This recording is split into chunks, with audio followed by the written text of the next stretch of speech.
Assalamualaikum warahmatullahi wabarakatuh.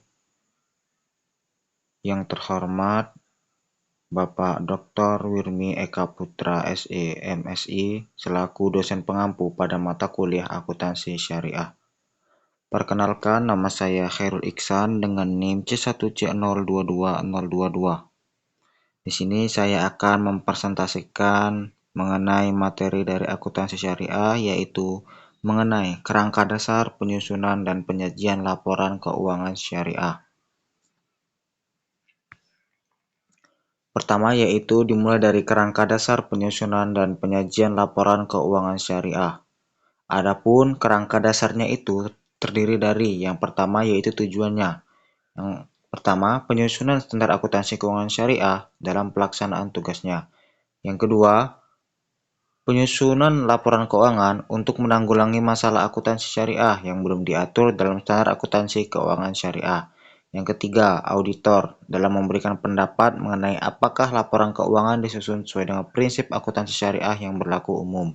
Yang keempat, para pemakai laporan keuangan dalam menafsirkan informasi yang disajikan dalam laporan keuangan yang disusun berdasarkan standar akuntansi keuangan syariah. Kerangka dasar yang kedua yaitu mengenai pemakai laporan keuangan. Yang pertama yaitu investor sekarang dan investor potensial. Yang kedua, pemilik dana cord. Ketiga, pemilik dana syirkah temporer. Keempat, pemilik dana titipan. Kelima, pembayar dan penerima zakat, infak, sedekah, dan wakaf. Keenam, pengawas syariah. Ketujuh, karyawan. Delapan, pemasok dan mitra usaha lainnya. 9, pelanggan. 10, pemerintah serta lembaga-lembaganya. 11, masyarakat. Kemudian, paradigma dari laporan keuangan. Transaksi syariah didasarkan pada paradigma dasar bahwa alam semesta diciptakan oleh Tuhan sebagai amanah atau kepercayaan ilahi dan sarana kebahagiaan hidup bagi seluruh umat manusia untuk mencapai kesejahteraan hakiki secara material dan spiritual atau al-falah. Adapun azas dari transaksi syariah yaitu ada 5. Yang pertama, persaudaraan atau ukhuwah. Kedua, keadilan atau adalah. Ketiga, kemaslahatan atau maslahah. Keempat, keseimbangan atau tawazun. Kelima, universalisme atau syumuliyah.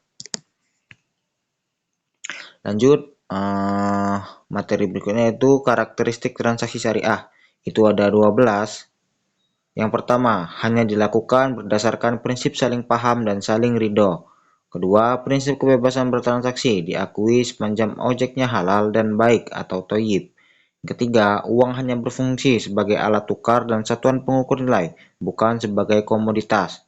Keempat, tidak mengandung unsur riba. Kelima, tidak mengandung unsur kezaliman. Keenam, tidak mengandung unsur maisir. Ketujuh, tidak mengandung unsur horor. Yang ketujuh tadi tidak mengandung unsur gharar. Kedelapan, tidak mengandung unsur haram. Kesembilan, tidak mengandung prinsip nilai waktu dari uang atau time value of money. Kesepuluh, dilakukan berdasarkan suatu perjanjian yang jelas dan benar. Kesebelas, tidak ada distorsi harga melalui rekayasa permintaan atau najasi maupun melalui rekayasa penawaran atau ikhtikar.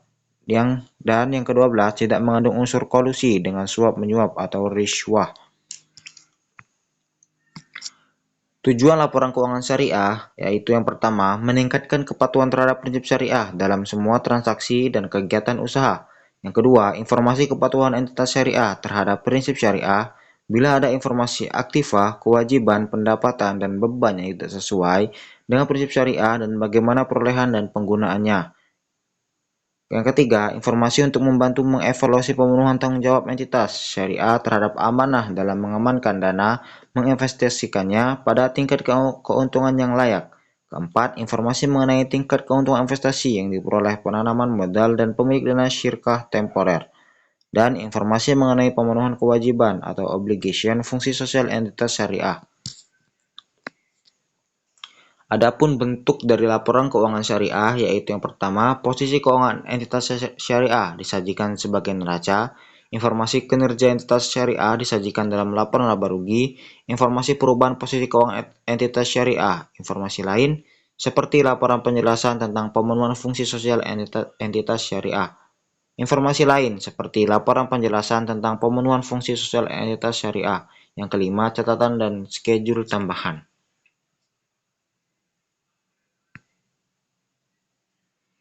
Unsur-unsur laporan keuangan syariah. Itu ada 3. Yang pertama, komponen laporan keuangan yang mencerminkan kegiatan komersial yang terdiri atas laporan posisi keuangan, laporan laba rugi, laporan arus kas, serta laporan perubahan ekuitas. Komponen yang kedua yaitu laporan keuangan yang mencerminkan kegiatan sosial meliputi laporan sumber dan penggunaan dana zakat serta laporan sumber dan penggunaan dana kebajikan. Ketiga, komponen laporan keuangan lainnya yang mencerminkan kegiatan dan tanggung jawab perusahaan entitas syariah tersebut. Lanjut, yaitu mengenai konsep dasar akuntansi menurut AAOIV dan pemikir Islam. Sebelumnya saya jelaskan dulu mengenai kepanjangan dari AAOIV. AAOIFI atau Accounting and Auditing Organization for Islamic Financial Institution, yaitu organisasi nirlaba internasional yang membuat standar akuntansi lembaga keuangan Islam. Yang pertama yaitu konsep dasarnya yaitu tujuan akuntansi keuangan menurut AAOIV ini sendiri. Yaitu yang pertama, dapat digunakan sebagai panduan bagi dewan standar untuk menghasilkan standar yang konsisten. Kedua, tujuan akan membantu bank dan lembaga keuangan syariah untuk memilih berbagai alternatif metode akuntansi pada saat standar akuntansi belum mengatur.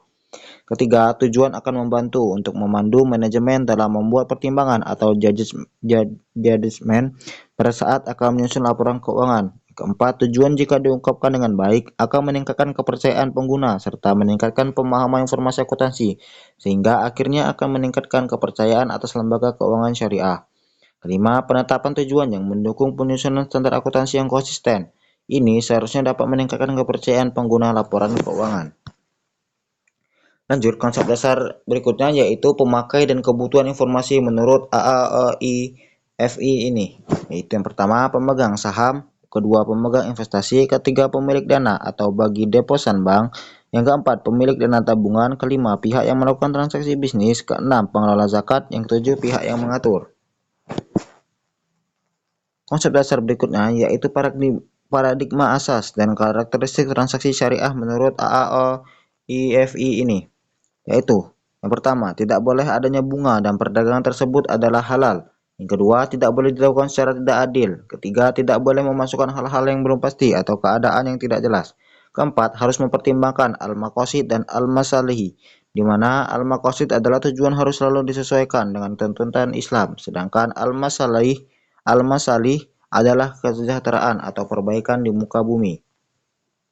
Konsep dasar yang berikutnya yaitu bentuk laporan keuangan menurut AAOIV,